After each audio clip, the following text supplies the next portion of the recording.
Friends, ఇప్పుడే అందిన వార్త. ప్రధాని నరేంద్ర మోదీపై సొంత వాళ్లే తిరుగుబాటు, తీవ్ర ఆందోళనలో అగ్రనేతలు అంటూ వార్తలు అయితే వినిపిస్తున్నాయి. దీనికి సంబంధించి వివరాలు చెప్పడానికి వీడియో చేయడం జరుగుతుంది. చాలా మంది వీడియోస్తున్నారు కానీ సబ్స్క్రైబ్ మర్చిపోతారండి. దయచేసి ఈ channel subscribe bell icon all app చేయండి. ఇటువంటి ఇంపార్టెంట్ ఇన్ఫర్మేషన్ మిస్ అవ్వకుండా మీ ఫోన్ నోటిఫికేషన్ వస్తుంది. చాలా మంది చూస్తున్నారు, లైక్ చేయడం లేదని దయచేసి లైక్ చేయండి. ఇన్ఫర్మేషన్ అందరూ రీచ్ చేసిన వారు అవుతాం మనం.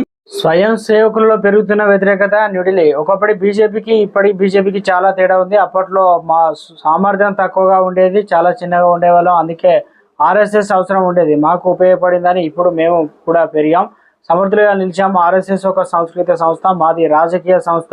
ఎవరి పనులు వారు చూసుకుంటాం కదా. బీజేపీకి ఇక స్వయంగా నడుస్తుంది. 5వ దశలో పోలింగ్ ఒక రోజు ముందు బీజేపీ అధ్యక్షుడు జేపీ నడ్డా అన్న మాటలు ఇవి. నరేంద్ర మోదీ ప్రధాని అయిన తర్వాత బీజేపీ ఆర్ఎస్ఎస్ మధ్య ఉన్న సంబంధాలలో వచ్చిన మార్పునకు ఈ వ్యాఖ్యలు నిదర్శనమని పరిశీలకులు భావిస్తున్నారు.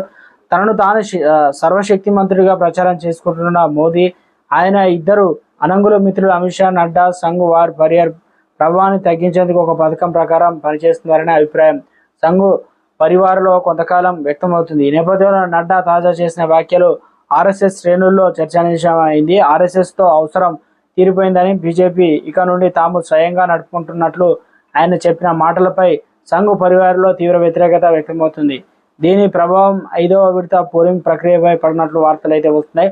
ఉత్తరప్రదేశ్లో బీజేపీకి పట్టున్న అనేక నియోజకవర్గాలను అత్తనడక పోలింగ్ జరగడం, అతి తక్కువ పోలింగ్ శాతం నమోదు కావడం దీనికి నిదర్శనమనే అభిప్రాయం వ్యక్తమవుతుంది. మిగిలిన 2 విడతల పోలింగ్లో కూడా ఇదే ధోరణి కొనసాగే అవకాశం ఉందని భావిస్తున్నారు.